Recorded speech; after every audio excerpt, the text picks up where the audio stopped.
जी students, इस वक्त हम आपके साथ class 11 biology practical based assessment के सेकंड प्रिपरेटरी वीडियो शेयर करने वाले हैं। और जो लोग फर्स्ट टाइम चैनल को विजिट करें उनको ब्रीफ सा क्विक सा इंट्रोडक्शन देना चाहूँगी कि class 11 biology practical based assessment federal board के मॉडल पेपर का कंप्लीट सोल्यूशन आप लोगों के साथ शेयर कर दिया गया है। और जैसे कि आप लोग जानते हैं कि आप लोगों के टोटल 21 प्रैक्टिकल्स हैं जो कि 2 पोर्शंस में डिवाइडेड हैं। सेक्शन ए में आप लोगों के 11 प्रैक्टिकल्स हैं एंड सेक्शन बी में आप लोगों के 10 प्रैक्टिकल्स हैं। सो सेक्शन ए के 11 प्रैक्टिकल्स को ऑलरेडी हम लोग लास्ट वीडियो में कवर कर चुके हैं। अगर आप लोगों ने वो वीडियो वॉच नहीं की सो उस वीडियो का लिंक इस वीडियो के डिस्क्रिप्शन बॉक्स में प्रोवाइड कर दिया गया है। और इस वीडियो में हम अपने सेक्शन बी के 10 प्रैक्टिकल्स को क्विकली कवर करने की कोशिश करेंगे और हर प्रैक्टिकल के हवाले से आपको डिटेल्ड गाइडेंस प्रोवाइड की जाएगी कि किस तरह के किस नौइयत के क्वेश्चंस पूछे जा सकते हैं। सो बच्चों, सबसे पहले मैं ओवरऑल आपको बताना चाहूँगी कि फेडरल बोर्ड के जो प्रैक्टिकल्स अब हो रहे हैं, जो प्रैक्टिकल बेस्ड असेसमेंट्स हो रही हैं, वो बहुत ज़्यादा शॉर्ट और बहुत ज़्यादा प्रिसाइज और टू दी पॉइंट क्वेश्चंस पर मुश्तमिल हैं। पहले पहले ये होता था कि आप लोगों के प्रॉपर प्रोसीजर्स या मटेरियल रिक्वायर्ड या ऑब्जर्वेशंस के लंबे चौड़े आप लोगों से टेबल्स ड्रॉ करवाए जाते थे। अब बच्चों ऐसा कुछ भी नहीं हो रहा, ठीक है। प्रैक्टिकल आप लोगों के लिए बहुत ज़्यादा आसान कर दिया गया है और बस आप लोग एक तरह से समझें कि अब फॉर्मेलिटी है।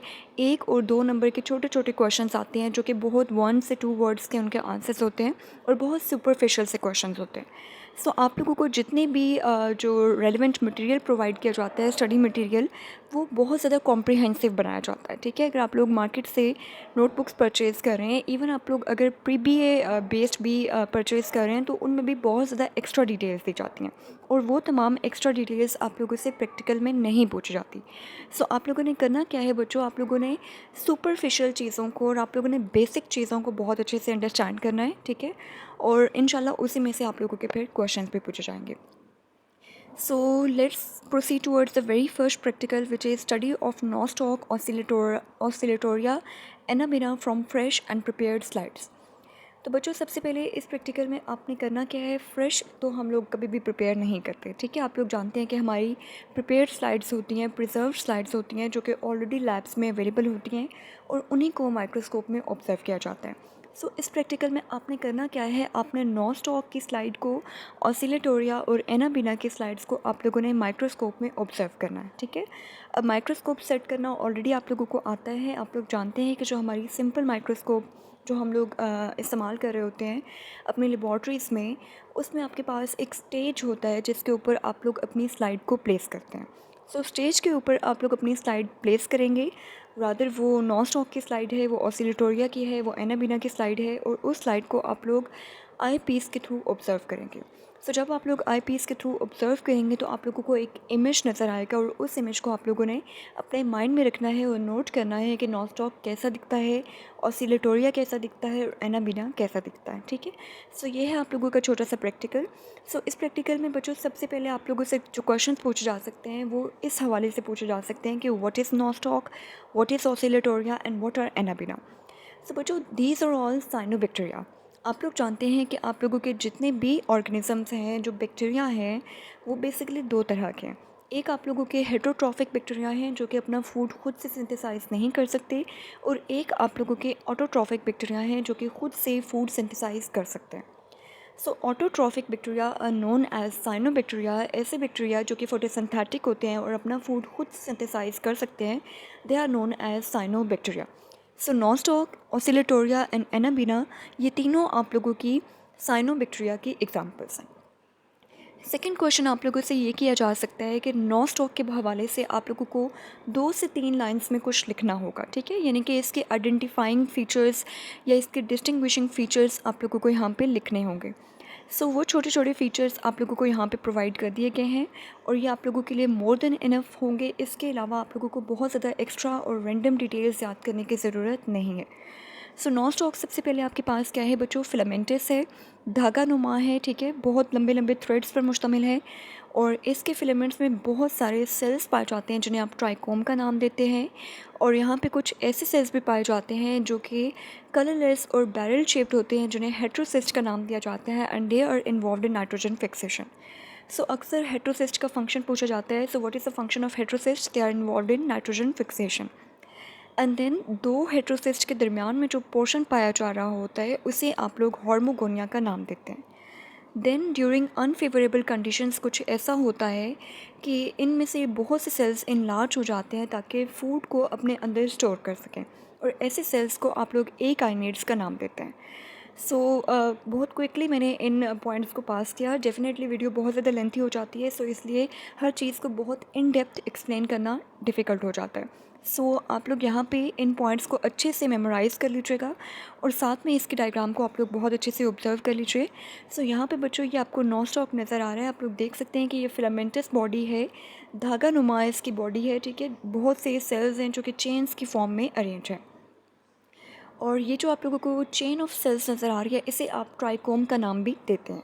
अब यहाँ पे इसी चेन ऑफ सेल्स में कुछ सेल्स हैं जो कि थोड़े डिफरेंट शेप के हैं, जिन्हें हेट्रोसिस्ट का नाम दिया जाता है। इनका फंक्शन क्या है? They are involve in nitrogen fixation.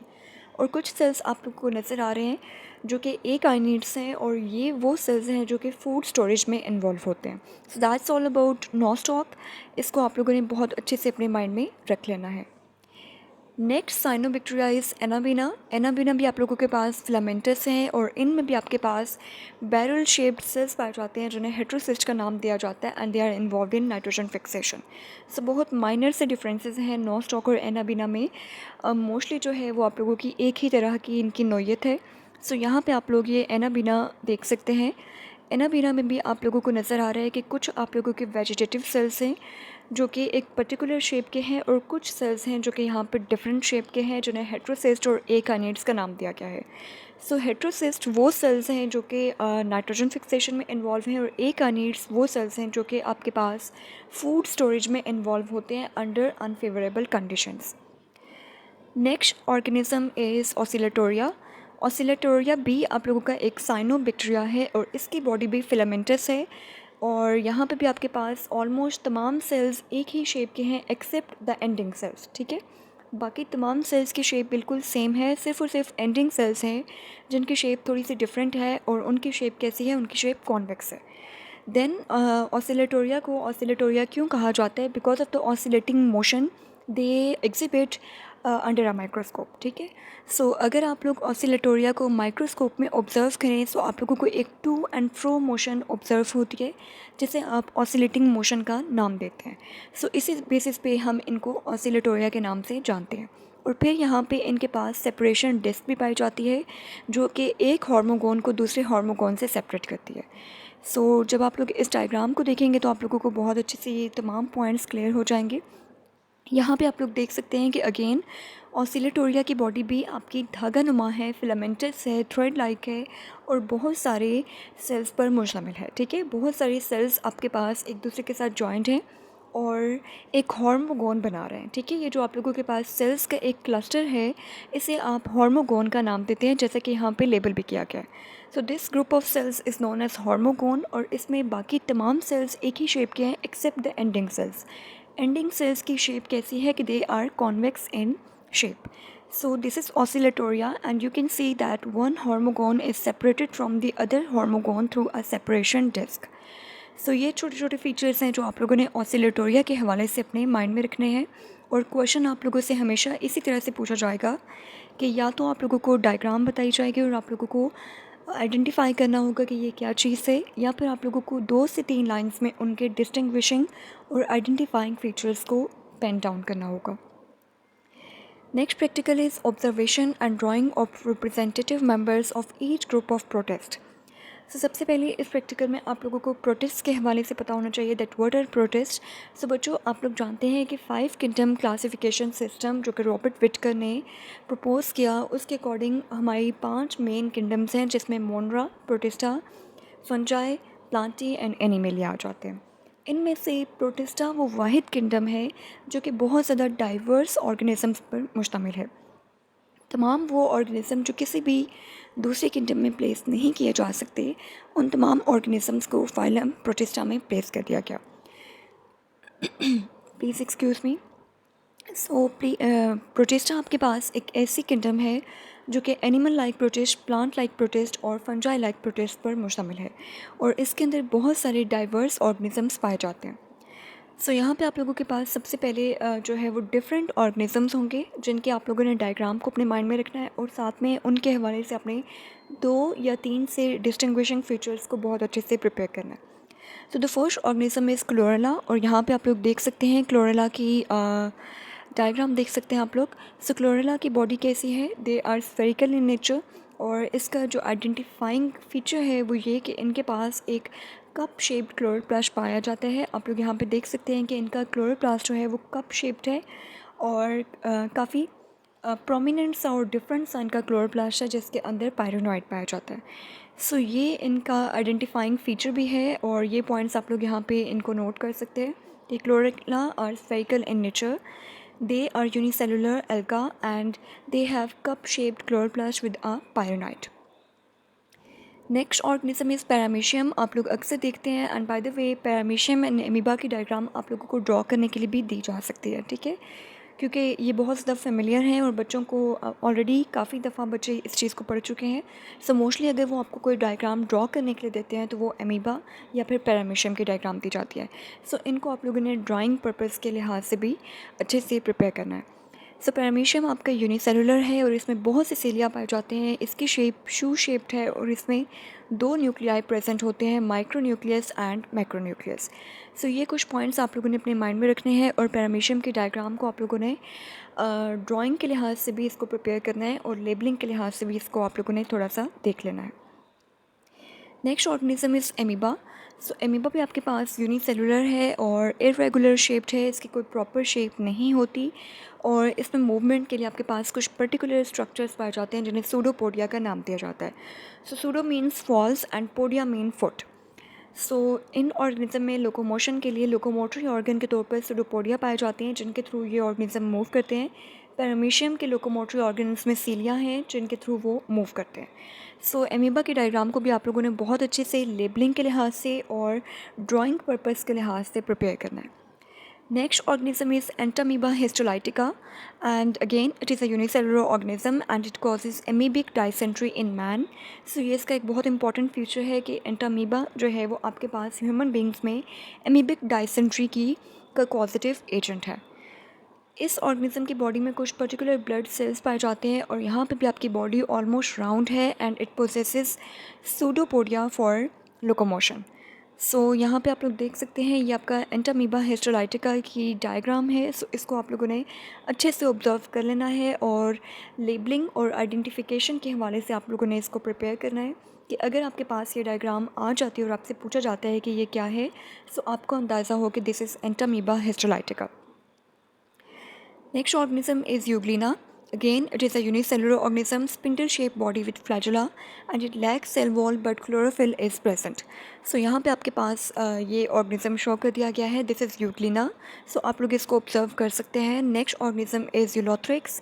Eulothrix is filamentous and it is attached to a substratum by holdfast. सो यूलॉथ्रिक्स के जो सबसे इंपॉर्टेंट फीचर है वो इनके होल्ड फास्ट हैं जिनके थ्रू ये अटैच होते हैं to a substratum. Just like आपके प्लांट्स जो हैं वो रूट्स के थ्रू किसी भी सरफेस में एंकर्ड होते हैं, यूलॉथ्रिक्स आपके पास किसी भी सबस्ट्रेटम के साथ किसी भी सरफेस के साथ अपने होल्ड फास्ट के थ्रू अटैच होता है। सो ये है आपका यूलॉथ्रिक्स। इसको भी आप लोगों ने इस पिक्चर को अपने माइंड में रख लेना है ताकि अगर आप लोगों से इस पिक्चर को दिखाकर पूछा जाए कि ये क्या है तो आप इसको आइडेंटिफाई कर सकें। नेक्स्ट ऑर्गेनिज्म इज़ वॉल्वॉक्स, और वॉल्वॉक्स के हवाले से आप लोग जानते हैं। बाय द वे वॉल्वॉक्स भी आप लोगों को ड्रॉ करने के हवाले से दी जा सकती है। पैरामीशियम, एमीबा एंड वॉल्वॉक्स आप लोगों को लेबलिंग और ड्राइंग दोनों के लिहाज से दिए जा सकते हैं। So volvox is rounded and colonial algae and it is a green ball-like structure and it moves through flagella. Next organism is Ulva and it has a sheet-like body and attached with the substratum by holdfast. सो ये आप लोग देख सकते हैं Alva की diagram, इसको आप लोगों ने अपने माइंड में रखना है। And next organism is Plasmodium, और प्लाज्मोडियम के हवाले से जो सबसे इंपॉर्टेंट चीज़ है वो ये कि it is a positive agent of malaria in humans and it requires 2 hosts for its reproduction. One host is mosquito and the other host is human beings. So unicellular है and they have no locomotory organs. यहाँ पे आपके पास locomotory organs नहीं पाए जाते because of the parasitic mode of life plasmodium has. Next practical is observation of the life cycle of black bread mould from fresh culture and prepared slides. So बच्चों, इस practical में आप लोगों ने यहाँ पे आप लोग देख सकते हैं, सबसे पहले आप लोगों को यहाँ पे पता होना चाहिए कि what is black bread mould. ठीक है, सो आप लोगों से, जैसे कि मैं आपको बता रही हूँ कि आप लोगों से बहुत बेसिक से क्वेश्चंस किए जाते हैं। सो आप लोगों को सबसे पहले ब्लैक ब्रेड मोल्ड का पता होना चाहिए कि what is black bread mould. So mould कहते हैं हमेशा फंगस को। ब्लैक ब्रेड मोल्ड का मतलब है एक ऐसा फंगस जो कि आपकी ब्रेड पे, आपकी डबल रोटी पे ग्रो करता है। सो इस फंगस का नाम क्या है? मोस्टली ये फंगस राइजोपस होता है, जो कि आपकी डबल रोटी पर फफूंदी ग्रो करती है। उसे आप लोग ब्लैक ब्रेड मोल्ड का या राइजोपस का नाम देते हैं। सो क्योंकि ये फंगस है तो आप लोगों से कुछ क्वेश्चन फंगस के हवाले से किए जा सकते हैं, that what are fungi. So आप लोग जानते हैं कि fungi are heterotrophic and they don't they have cell wall made up of chitin. ठीक है, और आप लोगों ने 2-3 फीचर्स फंजाई के अपने माइंड में प्रिपेयर रखने हैं। देन फंजाई के डिफरेंट ग्रुप्स हैं जिनमें ज़ाइकोमाइकोटा, एस्कोमाइकोटा, बेसिडियोमाइकोटा एंड ड्यूट्रोमाइकोटा आ जाते हैं। यहाँ पे आप लोगों से ज़ाइकोमाइकोटा के हवाले से कुछ क्वेश्चंस किए जा सकते हैं, बिकॉज ब्लैक ब्रेड मोल्ड जो है वो आपके ज़ाइगोमाइकोटा से बिलोंग करता है। So zygomycota which are also known as conjugating fungi, उनका एक बहुत फेमस ऑर्गेनिज्म है राइजोपस ब्लैक ब्रेड मोल्ड, जो कि आपकी ब्रेड पे ग्रो करता है। सो यहाँ पे आप लोगों की बुक में भी ऑलरेडी आप लोगों को ये डायग्राम दे दी गई है। ज़ाइगोमाइकोटा में आप लोगों के पास एक लाइफ साइकिल अवेलेबल है। अगर आप लोग वहाँ से प्रिपेयर करना चाहें तो वहाँ से भी आप उसको देख सकते हैं, और यहाँ पे भी मैंने आप लोगों के लिए थोड़ा सा लाइफ साइकिल शेयर कर दिया है। सो राइजोपस के हवाले से आप लोगों ने कुछ पॉइंट्स 1 से 2 लाइंस में इनको प्रिपेयर रखना है कि rhizopus has a dome shape columella is present and at maturation stage tips of sporangiospore swells. So यहाँ पे आप लोग देख सकते हैं ये डायग्राम, ये आपकी ब्लैक ब्रेड मोल्ड का लाइफ साइकिल है कि किस तरह से ब्लैक ब्रेड मोल्ड आपकी ब्रेड को इन्फेक्ट करती है। सो यहाँ पे ब्रेड का एक पीस आप लोगों के साथ शेयर कर दिया गया है, जिस पे आप लोग देख रहे हैं कि यहाँ पे आपका राइजोपस ग्रो कर रहा है। राइजोपस जो है वो बहुत सारे स्टॉक लाइक स्ट्रक्चर्स पर मुश्तमिल है, जिन्हें स्पोरेंजियोफोर का नाम दिया जा रहा है। सो इस लेबलिंग को आप लोगों ने अपने माइंड में रखना है कि दे आर स्पोरेंजियोफोर, और इनके ऊपर आपके कुछ पर्टिकुलर स्ट्रक्चर्स हैं जिन्हें स्पोरेंजियम का नाम दिया जाता है, जिनके अंदर पर्टिकुलर स्पोर्स पाए जाते हैं, एसेक्सुअल स्पोर्स, जिन्हें स्पोरेंजियोस्पोर्स का नाम दिया जाता है। सो जैसे ही आपका स्पोरेंजियम रप्चर होता है तो कुछ स्पोर्स रिलीज़ होते हैं, जिन्हें स्पोरेंजियोस्पोर्स का नाम दिया जाता है, और जहाँ जहाँ वो स्पोर्स आपके गिरते हैं वहाँ पे आपका न्यू राइजोपस ग्रो करता है। सेक्सुअल रिप्रोडक्शन के हवाले से अगर डिस्कशन की जाए तो सेक्सुअल रिप्रोडक्शन में ऑब्वियसली आप लोग जानते हैं कि 2 पेरेंट्स इन्वॉल्व होते हैं। यहाँ पे आपका पॉजिटिव स्ट्रेन और नेगेटिव स्ट्रेन इन्वॉल्व होगी, और उनकी मेटिंग के थ्रू, स्टोलोन फॉर्मेशन के थ्रू आपका एक गैमेटेंशिया बनेगा, और गैमेटेंशिया के बाद आपका एक जाइगोट फॉर्म होगा जो कि डिप्लॉयड नेचर का होगा। देन आपके पास जाइगोस्पोर फॉर्मेशन होगी, और मियोसिस के थ्रू जाइगोस्पोर आपका कन्वर्ट हो जाएगा स्पोर्स में, और इस तरह से आप लोगों की सेक्सुअल रिप्रोडक्शन होगी।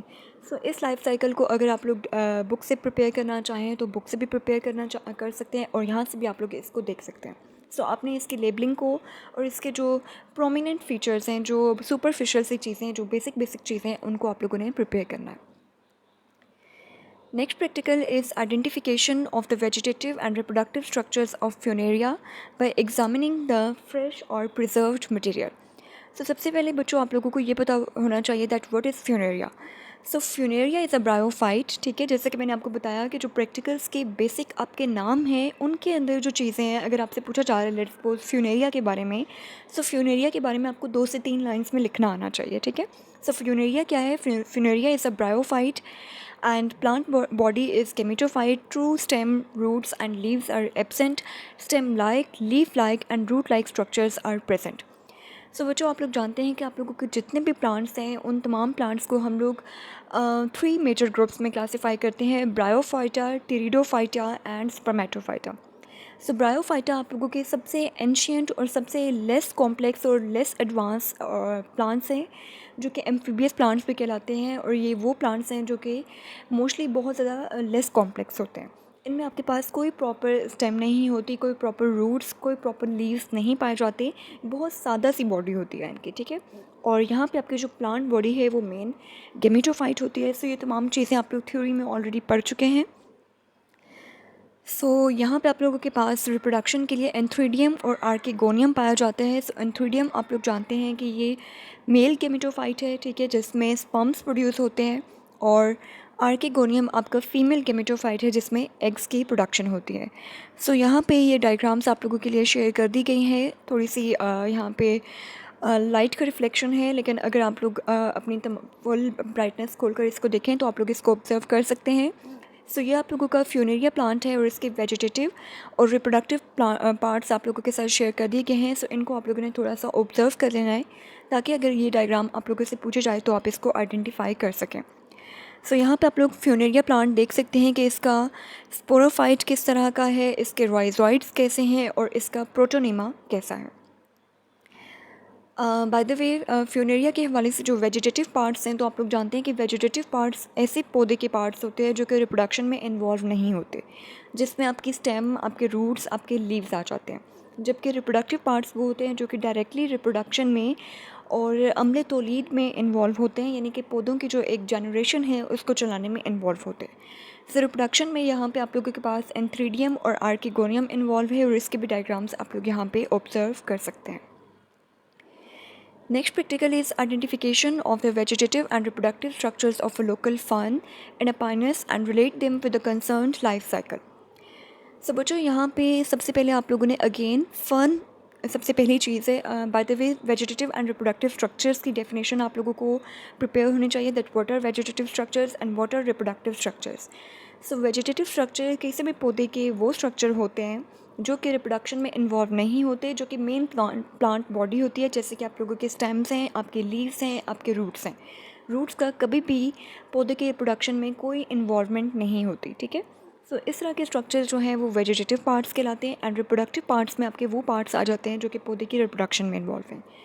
फ़र्न क्या है? तो फ़र्न आपके पास जो है वो बेसिकली यहाँ पे आप लोग एडियंटम की एग्जांपल ले सकते हैं, और फर्न्स आपके पास टेरिडोफाइट्स में आते हैं। जैसे कि मैंने आपको बताया कि तमाम पौधों को 3 मेजर ग्रुप्स में क्लासीफाई किया जाता है: bryophytes, pteridophytes and spermatophytes. Bryophytes वो हैं जो कि नॉन वेस्कुलर प्लांट्स हैं, जिनमें जाइलम एंड फिलोएम और वेस्कुलर टिश्यू नहीं पाए जाते, और ये बहुत सादा नोयत के होते हैं। इनमें कोई प्रॉपर रूट, स्टेम्स और लीव्स नहीं पाई जाती। टेरिडोफाइट्स वो हैं जिनमें प्रॉपर वेस्कुलर सिस्टम्स पाए जाते हैं, ठीक है। यहाँ पे आपके फिलोएम और जाइलम जो है वेस्कुलर टिश्यू मौजूद होते हैं, और यहाँ पे आपके पास कुछ हद तक रूट, स्टेम्स और लीव्स भी मौजूद होती हैं। ये आपके पास ब्रायोफाइट्स के मुकाबले में कंपैरेटिवली ज़्यादा एडवांस होते हैं। इन स्पर्मेटोफाइट्स आप लोगों के वो ऑर्गेनिजम्स हैं जो कि स्पर्म प्रोड्यूसिंग या सीड प्रोड्यूसिंग प्लांट्स होते हैं, और इनके आगे से 2 मेजर कैटेगरीज हैं: gymnosperms and angiosperms. Gymnosperms are naked seeded plants and angiosperms are properly, angiosperm जो हैं वो आपके जो है जिनमें फ्रूट्स प्रोड्यूस होते हैं वो आपके पास एंजियोस्पर्म्स में आ जाते हैं। फर्न क्या है बच्चों? Ferns are pteridophytes and they have well developed vascular system and have root, stems and leaves. Local fern में आप लोग एडियंटम की एग्जांपल ले सकते हैं, और यहाँ पे मैंने डायग्राम आप लोगों के लिए शेयर नहीं की। यहाँ पे आपने क्या करना है, आप लोगों की बुक में एडियंटम की डायग्राम अवेलेबल है, आपने उस डायग्राम को अच्छे से ऑब्जर्व कर लेना है, ठीक है। चैप्टर नंबर मुझे याद नहीं आ रहा, लेकिन आप लोग जानते हैं कि आप लोगों की एडियंटम का जो लाइफ साइकिल है, लोकल फर्न का जो लाइफ साइकिल है, उस डायग्राम को आप लोगों ने बहुत अच्छे से ऑब्जर्व कर लेना है, और पूरी डायग्राम को आप लोगों को प्रिपेयर करने की कोई ज़रूरत नहीं है। वहाँ पे भी आप लोगों ने मेन फीचर्स को अपने माइंड में रखना है। और एडियंटम की डायग्राम में जो सबसे इंपॉर्टेंट चीज़ है वो उसका प्रोथैलस, उसका गेमेटोफाइट है, ठीक है बच्चों। वो जो आपके पास एक हार्ट शेप स्ट्रक्चर है, जो इसका प्रोथैलस है, गेमेटोफाइट है, उसको आप लोगों ने बहुत अच्छे से ऑब्जर्व करना है, ठीक है। उसके अंदर जो राइजोइड्स पाई जाती हैं, उसके अंदर जो आर्किगोनियम है, उसके अंदर जो एंथ्रीडियम है, वो अक्सर आप लोगों से पूछा जाता है थ्योरी के हवाले से भी और आपके प्रैक्टिकल्स के हवाले से भी। वो डायग्राम बहुत इंपॉर्टेंट है।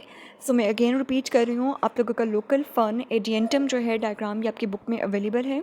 वहाँ से आप लोगों ने इस डायग्राम को थोड़ा सा ऑब्जर्व कर लेना है, और उस डायग्राम में भी आपने सबसे जो ज़्यादा तवज्जो देनी है वो आपने प्रोथैलस पे देनी है, कि प्रोथैलस की किस तरह की बॉडी है। वो एक हार्ट शेप स्ट्रक्चर है, उसमें एक नॉच प्रेजेंट है, और उसके अंदर आपका एंथ्रीडियम और आर्किगोनियम प्रेजेंट है जी। यहाँ पे प्लांट बॉडी जो है वो आपकी स्पोरोफाइट है, जो कि डोमिनेंट है, और स्मॉल हर्ब लाइक स्ट्रक्चर है consisting of stem, roots and leaves. और यहाँ पे आपके पास stem, rhizoids, roots, leaves and sporangium are present. Gametophyte जो है वो यहाँ पे आपके पास प्रोथैलिस पर मुश्तमिल है and prothallus is a small flat autotrophic in heart shape structure. A notch is present at the anterior end of the prothallus and both antheridia and archegonia are present. Next आपके पास पाइनस है और Pinus आपके पास Spermatophyta से belong करता है. तो बच्चों यहाँ पे हम लोगों ने प्रैक्टिकल्स में ब्रायोफाइटा का भी एक मेंबर पढ़ा, हम लोगों ने टिरिडोफाइटा का भी एक रिप्रेजेंटेटिव मेंबर पढ़ा और अब हम लोग स्पर्मेटोफाइटा का भी एक रिप्रेजेंटेटिव मेंबर पढ़ेंगे. सो टिरिडोफाइटा में आप लोगों ने देखा कि हम लोगों ने फर्न की एग्जांपल पढ़ी, एडियंटम की एग्जांपल पढ़ी और अब स्पर्मेटोफाइटा में हम लोग पाइनस की एग्जांपल करने लगे हैं. और पाइनस इज़ अ कॉनिफर, ठीक है, क्योंकि इसमें कॉन्स पाए जाते हैं, सो ये कॉनिफर है. और यहाँ पे आपके पास जो है they are spermatophytes, phylum spermatophyta से बिलोंग करते हैं और इनमें आपके पास ये ग्रुप जिम्नोस्पर्म से बिलोंग करते हैं. तो जिम्नोस्पर्म्स और एंजियोस्पर्म्स का मेन डिफरेंस क्या है कि gymnosperms are naked seeded plant, इनमें कोई प्रॉपर फ्रूट नहीं होता, जबकि एंजियोस्पर्म्स जो हैं वो आपके पास प्रॉपरली उनमें फ्रूट्स प्रेजेंट होते हैं. ठीक है, सो आप लोग खुद भी देख सकते हैं कि जो जो फ्रूट्स वाले प्लांट्स हैं वो आपके पास एंजियोस्पर्म्स में आ जाते हैं और जिनमें फ्रूट्स नहीं होते वो आपके पास जिम्नोस्पर्म्स में आ जाते हैं. सो अगर हम लोग एंजियोस्पर्म्स की 2-3 एग्जांपल्स के हवाले से डिस्कस करें, सो एंजियोस्पर्म्स में जैसे कि आप लोग जानते हैं कि मैंगो ट्री, एप्पल ट्री, ये आपके सारे जो हैं वो एंजियोस्पर्म्स में आ जाते हैं. ठीक है, क्योंकि यहाँ पे प्रॉपरली फ्रूट प्रेजेंट है. और जिम्नोस्पर्म्स में आप लोगों के ऐसे प्लांट्स आ जाते हैं जिनमें कोई प्रॉपर फ्रूट नहीं होता. जैसे कि अगर आप लोग कश्मीर से बिलोंग करते हैं तो आप लोगों को बहुत अच्छे से चीड़ के दरख्तों का अंदाज़ा होगा. सो वहाँ पे कॉनिफर्स में वो बिलोंग करते हैं और पाइनस का ट्री वो कहलाता है. सो वहाँ पे कोन्स होते हैं और वहाँ पे कोई प्रॉपरली फ्रूट्स नहीं होता. ठीक है, सिर्फ और सिर्फ सीड्स होते हैं, छोटे छोटे बीज होते हैं और प्रॉपर कोई सीड प्रेजेंट नहीं होता. सो ऐसे प्लांट्स आप लोगों के पास जिम्नोस्पर्म से बिलोंग करते हैं. Observation of male cone and female cone, यहाँ पे ये चीज़ आप लोगों के इंपॉर्टेंट है. सो डायग्राम्स भी आप लोगों के लिए शेयर कर दी गई हैं और कुछ इंपॉर्टेंट पॉइंट्स भी आप लोगों के लिए शेयर कर दिए गए हैं. सो इनको आप लोगों ने रीड करना है कि मेल कोन कैसा है एंड फीमेल कोन कैसा है. So male cone is small in size और सेंट्रल एक्सिस यहाँ पे एक दरमियानी मदार प्रेजेंट है जिसके साथ आपके लीव्स अटैच हैं जिन्हें माइक्रोस्पोरोफिल्स का नाम दिया जाता है. ठीक है, सो यहाँ पे जो लीव्स हैं they are known as microsporophyll और हर लीफ में आपके पास माइक्रोस्पोरेंजिया प्रेजेंट हैं जिनके अंदर पोलन ग्रेन्स मौजूद होते हैं. पोलन ग्रेन आपके जर्मिनेट करके पोलन ट्यूब बनाते हैं जिसके अंदर स्पर्म्स प्रेजेंट होते हैं और ये आपके मेल गेमेट्स हैं. देन आपके पास ऑब्जर्वेशन ऑफ फीमेल कोन किस तरह की है, तो फीमेल कोन आपके पास हमेशा लार्जर इन साइज़ होती है और यहाँ पे भी आपका सेंट्रल एक्सिस प्रेजेंट है और उसके साथ लीव्स अटैच हैं, लेकिन यहाँ पे उन लीव्स को आप मेगास्पोरोफिल्स का नाम देते हैं. सो मेल के केस में भी सेंट्रल एक्सिस प्रेजेंट है और फीमेल के केस में भी आपकी सेंट्रल एक्सिस प्रेजेंट है, लेकिन मेल के केस में जो सेंट्रल एक्सिस है उसके साथ जो लीव्स अटैच हैं उन्हें आप माइक्रोस्पोरोफिल्स का नाम दे रहे हैं और फीमेल के केस में सेंट्रल एक्सिस के साथ जो लीव्स अटैच हैं उन्हें आप मेगास्पोरोफिल्स का नाम दे रहे हैं. यहाँ पे आपके पास ओव्यूल्स हैं जिनके अंदर मेगास्पोर्स होते हैं और मेगास्पोर जर्मिनेट करके आपके पास फीमेल गेमेटोफाइट में कन्वर्ट हो जाते हैं. सो यहाँ पे ये डायग्राम आप लोगों के लिए शेयर कर दी गई है. सो ये एक मेल कोन और फीमेल कोन आप लोगों को दिखाया गया है. सो ये जो आप लोगों के लेफ़्ट हैंड साइड पे जो है ये आपको का मेल कोन है जिसमें पोलन सैक्स हैं. ठीक है, सो पोलन से याद रखें कि पोलन हमेशा जो है वो मेल का पार्ट होता है. सो ये आप लोगों का मेल कोन है और ये राइट हैंड साइड पे आप लोगों की फ़ीमेल कोन है जिसमें आपको ओव्यूल और आप लोगों को स्केल्स दिखाए जाते हैं.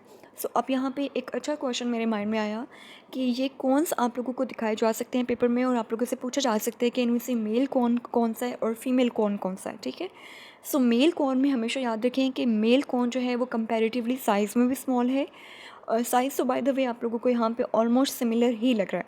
सो आप लोग एक और पॉइंट को अपने माइंड में रख सकते हैं कि मेल कौन में आप लोगों को पोलन सैक्स नज़र आएंगे, पोलन ट्यूब्स और पोलन सैक्स नज़र आएंगे. ठीक है, और फीमेल कौन में आप लोगों को ओव्यूल नज़र आएगा. सो अगर आप लोगों को ओव्यूल नज़र आ रहा है सो इट मीन ये एक फीमेल कौन है. Next practical is describing the flowers of rose and solanum nigrum. So बच्चों इस प्रैक्टिकल में आप लोगों ने फ्लावर्स को ऑब्जर्व करना है और डिस्क्राइब करना है. ठीक है, और आप लोगों को 2 ऑर्गेनिज्म दिए गए हैं and by the way we are so lucky माशाल्लाह कि हमारे वक्त में एक फूलों की कसीर तादाद हुआ करती थी जिनके फ्लोरल डायग्राम्स, फ्लोरल फार्मूला को हमें याद रखना पड़ता था. सो आई डोंट नो कि खुश होना चाहिए या परेशान होना चाहिए, लेकिन प्रैक्टिकल्स बहुत ज़्यादा आसान कर दिए गए हैं और बहुत आपका सिलेबस भी शॉर्ट कर दिया गया है और प्रैक्टिकल्स के क्वेश्चंस भी अब बहुत ज़्यादा आसान पूछे जाते हैं। So by the way, describing the flowers of rose and solanum diagram is an important practical. So इस प्रैक्टिकल में आप लोगों ने सबसे पहले इनकी फैमिली को बहुत अच्छे से मेमोराइज़ करना है कि इनकी फैमिली कौन सी है। सो रोज़ जो है वो आपकी रोजेसी फैमिली से बिलोंग करता है एंड सोलेनम डायग्राम आपकी सोलेनेसी फैमिली से बिलोंग करता है। और जो बहुत इंपॉर्टेंट चीज़ है वो इनका फ्लोरल फार्मूला और फ्लोरल डायग्राम है। अगर आप लोगों को इनका फ्लोरल फार्मूला और फ्लोरल डायग्राम अच्छे से प्रिपेयर हो जाती है तो आप इनकी तमाम बाकी चीज़ें लिख सकते हैं। अगर आप लोग किसी नोटबुक को कंसल्ट कर रहे हैं या अगर आप लोग प्रैक्टिकल बेस्ड असेसमेंट की नोटबुक्स को भी कंसल्ट कर रहे हैं तो वहाँ पर आपको बहुत सारी डिटेल्स दी गई होंगी, ठीक है। उन तमाम डिटेल्स को मेमोराइज़ करना बहुत ज़्यादा डिफ़िकल्ट है। सो आप लोग यहाँ से फ्लोरल फार्मूला और फ्लोरल डायग्राम्स के थ्रू किस तरह से हम इन फ्लावर्स को डिस्क्राइब कर सकते हैं, इस चीज़ को आप लोग बहुत अच्छे से सीखिएगा काइंडली। सो फ्लोरल फार्मूला में आप लोगों के पास सबसे पहले यहाँ पे बी आर लिखा हुआ है। सो बी आर का क्या मतलब है? ब्रेक्टिएट। बी आर का क्या मतलब है? ब्रेक्टिएट, यानी कि जो आपका रोज़ का फ्लावर है वो आपका उसमें ब्रैकेट्स पाए जाते हैं, ठीक है, उसमें प्रॉपर ब्रेक्ट्स मौजूद होती हैं। अब ब्रेक्ट्स क्या है, ये आप लोग अगर फ्लावर आपका सामने हो तभी आपको टीचर बता सकते हैं कि ब्रेक्ट्स क्या हैं, ठीक है। सो अभी आप लोगों ने इतना मेमोराइज़ करना है कि जो आपका रोज़ का जो फ्लावर है वो ब्रेक्टिएट है, उसमें ब्रेक्ट्स प्रेजेंट हैं। सेकेंड चीज़ में आप लोगों के पास यहाँ पे एक वर्ड लिखा गया है एक्टिनोमॉर्फिक। सो एक्टिनोमॉर्फिक का मतलब है can be cut in more than one plane of axis, ठीक है। एक ऐसी चीज़ जो जिसको मोर देन वन प्लेन में काटा जा सके उस चीज़ को आप लोग एक्टिनोमॉर्फिक कहते हैं। एक्टिनोमॉर्फिक का ऑपोजिट होता है ज़ाइगोमॉर्फिक, जैसे सिर्फ कुछ पर्टिकुलर प्लेन्स में आप लोग कट कर सकते हैं। सो एक्टिनोमॉर्फिक का क्या मतलब है कि इसको आप लोग मोर देन वन प्लेन में कट कर सकते हैं। हर्मेफ्रोडाइट का क्या मतलब है? एक ऐसा फूल जिसमें मेल पार्ट्स भी मौजूद हैं और फीमेल पार्ट्स भी मौजूद हों, ऐसे फ्लावर को हर्मेफ्रोडाइट या बाइसेक्सुअल कहा जाता है। सो ये एक इम्पॉर्टेंट टर्म है जो कि अक्सर पूछी जाती है। सो हर्मेफ्रोडाइट का क्या मतलब हुआ बच्चों? एक ऐसा फ्लावर जिसके एक ही फूल के अंदर अगर आपका मेल पार्ट और फीमेल पार्ट्स दोनों मौजूद हैं तो ऐसे फूलों को हर्मेफ्रोडाइट कहा जाता है, ठीक है, या आप उसको बाइसेक्सुअल के नाम से भी जानते हैं। सो बाइसेक्सुअल को ऑपोजिट होता है यूनिसेक्सुअल। कुछ फ्लावर्स ऐसे भी हैं जो यूनिसेक्सुअल होते हैं, या तो वो मेल फ्लावर होता है या फिर फीमेल फ्लावर होता है जी। नेक्स्ट जो है वो आपके पास K5 C5 A and GA। So K किसको रेफ़र कर रहा है? कैलिक्स को। C रेफ़र कर रहा है कोरोला को। A रेफ़र कर रहा है एंड्रोशियम को और G रेफ़र कर रहा है गार्निशियम को। K5 का क्या मतलब है कि यहाँ पे जो कैलिक्स है जो सेपल्स पर मुश्तमिल है, तो यहाँ पे 5 सेपल्स हैं और वो तमाम सेपल्स फ्यूज्ड हैं।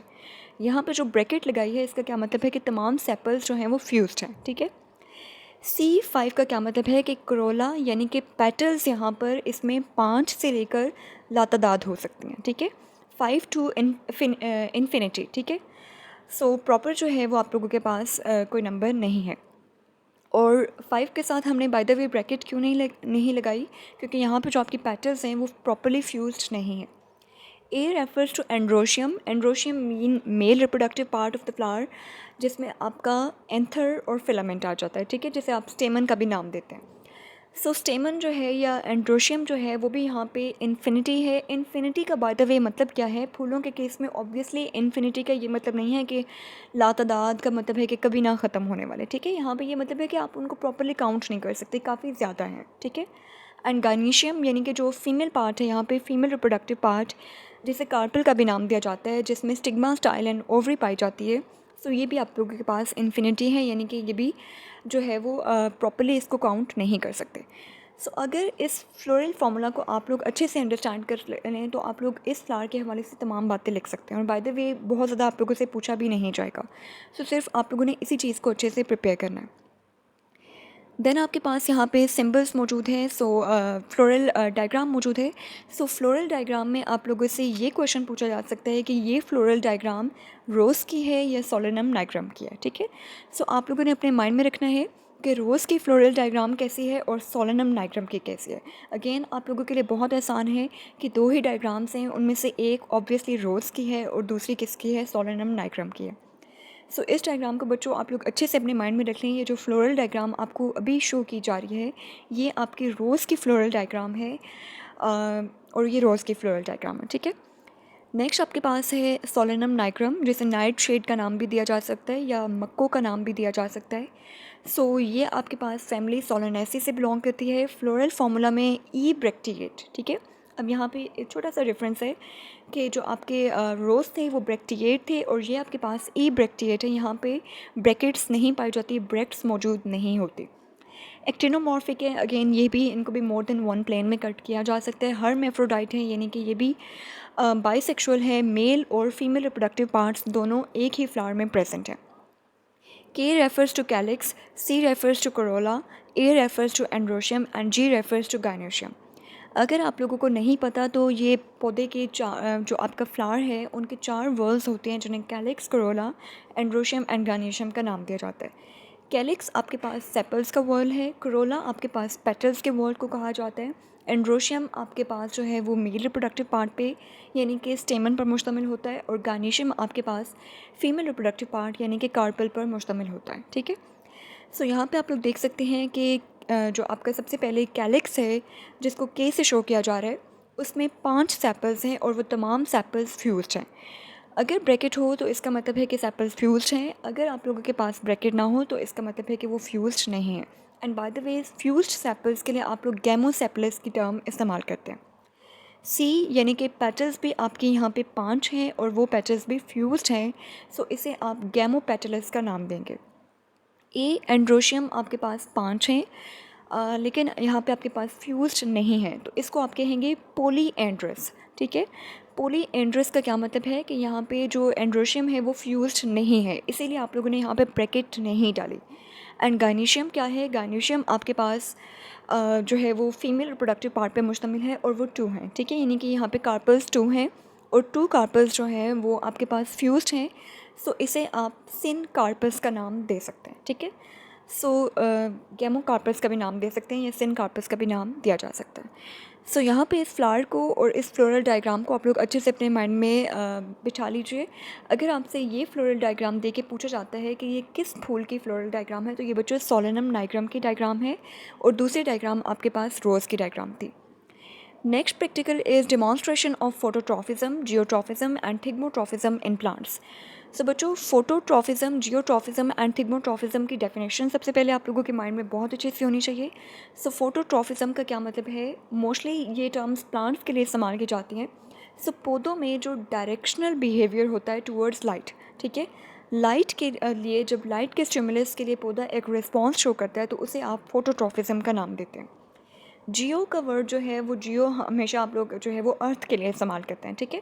सो जियोट्रॉफिज्म का क्या मतलब है कि जो एक ग्रेविटी के लिए जो रिस्पॉन्स होता है पौधे का, उसे आप जियोट्रॉफिज्म का नाम देते हैं। एंड थिग्मोट्रॉफिज्म का क्या मतलब है? पौधे का रिस्पॉन्स टूवर्ड्स टच, ठीक है, towards the stimulus of touch. The response of a plant toward the stimulus of a touch is known as thigmotropism. The response of a plant towards the stimulus of light is known as phototropism, and the response of a plant toward the stimulus of gravity is known as geotropism. ठीक है बच्चों, सो ये definitions आप लोगों ने अच्छे से prepare करनी है। देन थोड़ा सा आप लोग इसके प्रैक्टिकल्स को पढ़ लीजिएगा। सो जियोट्रॉपिज्म की डेफिनेशन आप लोगों ने बहुत अच्छे से प्रिपेयर कर लेनी है। And role of clinostat. So clinostat क्या है? क्लाइनोस्टैट एक ऐसी डिवाइस है जिसे आप लोग जियोट्रॉपिज्म को ऑब्जर्व करने के लिए इस्तेमाल करते हैं, ठीक है। सो आप लोगों से पूछा जा सकता है वन वर्ड के आंसर में, क्वेश्चन में, कि क्लाइनोस्टैट का क्या रोल है। तो क्लाइनोस्टैट बच्चों जियोट्रॉपिज्म को स्टडी करने के लिए इस्तेमाल किया जाता है। सो यहाँ पे ये प्रैक्टिकल है और इस प्रैक्टिकल को आप लोग रीड कर लीजिएगा। बेसिकली इस प्रैक्टिकल का मकसद ये है कि इस प्रैक्टिकल से आपने ये देखना है कि रूट्स हमेशा जो है वो पॉजिटिवली जियोट्रॉपिक होती हैं, ठीक है। यानी कि रूट्स जो हैं, पौधे की जो जड़ें हैं, वो हमेशा ग्रेविटी की डायरेक्शन में ग्रो करती हैं, ठीक है। ग्रेविटी की डायरेक्शन क्या है बच्चों? डाउनवर्ड डायरेक्शन है। ग्रेविटी हमेशा नीचे की तरफ होती है, तो रूट्स भी हमेशा किस तरफ ग्रो करती हैं? नीचे की तरफ। तो हम ये कह सकते हैं कि रूट्स आर पॉजिटिवली जियोट्रॉपिक, और जो शूट्स होती हैं, पौधे का जो तना होता है, वो हमेशा नेगेटिवली जियोट्रॉपिक होता है, ठीक है।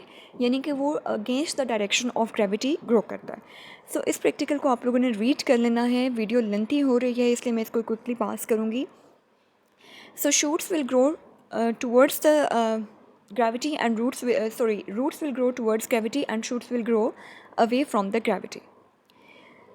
नेक्स्ट आपके पास फोटोट्रॉफिज्म है। सो इसका भी आप लोगों को यहाँ पे दिखा दिया गया है। सो फोटोट्रॉफिज्म के हवाले से भी पॉजिटिवली फोटोट्रॉपिक में आपके पास जो आपका शूट है वो पॉजिटिवली फोटोट्रॉपिक है, ठीक है, क्योंकि सन आपका क्या है, ऊपर की तरफ है।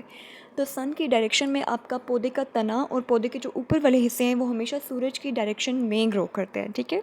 और जो रूट्स हैं वो सूरज की डायरेक्शन से अवे ग्रो करेंगे, ठीक है, क्योंकि सूरज ऊपर है और रूट्स जो हैं वो आपके नीचे की तरफ जो है वो ग्रो करेंगे।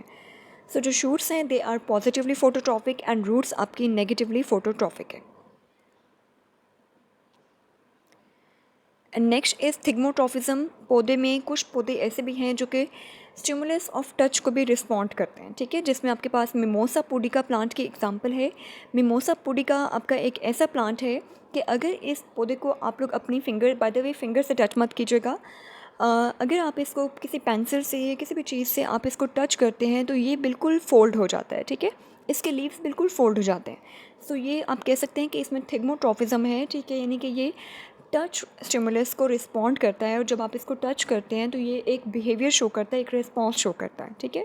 और इस रिस्पॉन्स का मकसद क्या है कि कोई भी हर्बीवोर, कोई भी ऐसा जानवर जो कि इस पौधे को खाना चाहता हो वो इसको ना खा सके, ठीक है। ये अपने लीव्स जो हैं बिल्कुल स्मॉल कर लेते हैं जिसकी वजह से ये ईटेबल या उस तरह से जो है इनका नुकसान नहीं होता। सो यहाँ पे इनका रिस्पॉन्स टाइम, यानी कि अगर आप इनको टच करते हैं तो ये कितनी देर में रिस्पॉन्ड करते हैं, कितनी देर में इनका लीफ फोल्ड हो जाता है, 1 से 2 सेकंड में ये लोग फोल्ड हो जाते हैं। और रिकवरी टाइम तकरीबन इनका 30 मिनट है, यानी कि 30 मिनट बाद जाके ये दोबारा अपनी असली हालत में वापस आते हैं। Next practical is differentiation of N artery and a when by observing prepared slides. तो बच्चों इस प्रैक्टिकल में भी आप लोगों ने सिर्फ और सिर्फ आर्टरी और वेन की डेफिनेशन को बहुत अच्छे से प्रिपेयर करना है, ठीक है, और आर्टरी और वेन्स का जो एक डिफरेंस है जो कि आपकी बुक्स में अवेलेबल है उसको आप लोगों ने बहुत अच्छे से रीड कर लेना, ठीक है। सो आर्टरीज़ और वेन्स की जो मेन लेयर्स हैं उनको आप लोग रीड कर लीजिएगा। आर्टरीज़ एंड वेन्स की डेफिनेशन, इनका फंक्शन क्या है, कौन सी ऑक्सीजनेटेड ब्लड कैरी करती है और कौन सी डीऑक्सीजनेटेड ब्लड को कैरी करती है, और फिर इनके जो डायग्राम्स यहाँ पे आपको दिखाई गई हैं उनको आपने सिर्फ और सिर्फ अपने माइंड में रखना है कि आर्टरी कैसी दिख रही है और वेन कैसी दिख रही है, ठीक है। Next practical is microscopic observation of the villi, liver and pancreas from prepared slides. तो बच्चों यहाँ पे भी आपको विलाई के हवाले से पता होना चाहिए कि व्हाट इज़ अ विलस। सो आप लोग जानते हैं कि स्मॉल इंटेस्टाइन जो हमारा डाइजेस्टिव सिस्टम का एक हिस्सा है, स्मॉल इंटेस्टाइन, उसमें आपके पास जो है वो विलस पाई जाती हैं, ठीक है। स्मॉल इंटेस्टाइन के बाय द वे कितने पार्ट्स हैं, ड्यूडेनम, जेजुनम एंड इलियम। इनमें से जो आपका इलियम का हिस्सा है उसमें numerous finger thread like structures पाए जाते हैं, ठीक है, आपकी फिंगर की तरह की प्रोजेक्शंस पाई जाती हैं जिन्हें आप लोग विलस का नाम देते हैं, ठीक है। विलस के अंदर आपकी ब्लड वेसल्स भी होती हैं और लिम्फेटिक वेसल्स भी होती हैं जिनके अंदर आपका फूड अब्जॉर्ब हो जाता है और फिर वो पूरी बॉडी में आपको ट्रांसपोर्ट किया जाता है। सो विलस के हवाले से 2 से 4 लाइन्स आप लोगों को आनी चाहिए, लिवर के हवाले से 2 से 4 लाइन्स, और पेंक्रियाज के हवाले से कि पेंक्रियाज क्या करता है। पेंक्रियाज इज़ अ ग्लैंड, ठीक है, ये एंडोक्राइन और एक्सोक्राइन ग्लैंड के तौर पर एक्ट करता है, जो हार्मोन्स प्रोड्यूस करता है, इंसुलिन एंड ग्लूकागॉन। और पेंक्रियाटिक सेल्स को आप लोग आइलेट्स ऑफ लैंगरहैन का नाम देते हैं जिनमें अल्फ़ा और बीटा सेल्स पाए जाते हैं। अल्फ़ा सेल्स आपके ग्लूकागॉन और बीटा सेल्स आपकी इंसुलिन रिलीज़ करते हैं, और फिर आप लोगों ने इस डायग्राम को अपने माइंड में अच्छे से रख लेना है, ठीक है। अगेन ये डायग्राम आप लोगों को ड्रॉ करने के लिए 1 से 2% चांस देके दे दी जाए, वरना यह आप लोगों से सिर्फ आइडेंटिफिकेशन के हवाले से पूछे जाएगी, ठीक है। सो ड्रॉ करने के लिए आप लोग परेशान ना हो, आपने सिर्फ इस डायग्राम को अपने माइंड में रखना है कि ये क्या है, ये पेंक्रियाज है, ठीक है। नेक्स्ट आपके पास ट्रांसवर्स सेक्शन ऑफ लिवर है। टी एस का मतलब आपको पता होना चाहिए कि टी एस और एल एस क्या है। So T S is transverse section and L S is longitudinal section. So transverse section जो है वो यहाँ पे आपको दिखाया गया है लिवर का। इसकी भी डायग्राम आप लोगों ने अच्छे से प्रिपेयर करनी है, और लिवर के हवाले से 1 से 2 लाइंस में आपको पता होना चाहिए। हेपेटोसाइट्स का पता होना चाहिए कि व्हाट आर हेपेटोसाइट्स। तो लिवर के जो सेल्स होते हैं उन्हें आप हेपेटोसाइट्स का नाम देते हैं। देन आपका transfer section of small intestine. Small intestine क्या है, स्मॉल इंटेस्टाइन क्या करती है, इसका फंक्शन क्या है, 1 से 2 छोटी छोटी लाइंस, ठीक है, प्रॉपर डिटेल्स और नोट्स नहीं याद करने, सिंपल 2 से 4 लाइंस में आपको ये पता होना चाहिए, ठीक है। इसके लेयर्स कौन सी हैं, म्यूकोसा, सब म्यूकोसा, मस्कुलरिस एंड सेरोसा। और जी, last practical is microscopic observation of the slides of LS longitudinal section of a dicot stem, identifying and drawing vessel elements, vessel phloem, sieve tubes. So इसमें भी बच्चों आप लोगों को dicots के हवाले से 1 से 2 लाइन्स में पता होना चाहिए कि what are dicots, how are they different from monocots, ठीक है। देन आप लोगों को जाइलम एंड फ्लोएम का फंक्शन पता होना चाहिए कि जाइलम जो है वो ट्रांसपोर्ट ऑफ वाटर में and phloem transport of food में इन्वॉल्व है। देन आप लोगों को ये पता होना चाहिए कि जाइलम जो है वो उसके कितने पार्ट्स हैं, ठीक है। जाइलम पेरेन्काइमा, जाइलम फाइबर्स और जाइलम में वेसल एलिमेंट्स और ट्रैकीड्स पाए जाते हैं, ठीक है। तो छोटा छोटा बारीक चीज़ें। और फिलोइम के भी जो है वो 4 तरह के सेल्स हैं, sieve tube cells, companion cells और आपके जो फिलोइम पेरेन्काइमा एंड फिलोइम फाइबर सेल्स, ठीक है। और यहाँ पे इन डायग्राम्स को आप लोगों ने बस इतना अपने माइंड में बिठा लेना है कि अगर ये डायग्राम आपसे पूछी जाए कि ये क्या चीज़ है तो आप लोग बता सकें कि ये क्या चीज़ है, ठीक है। सो यहाँ पे कुछ पॉइंट्स आप लोगों के लिए लिख दिए गए हैं, इसको आप लोग खुद रीड कर लीजिएगा।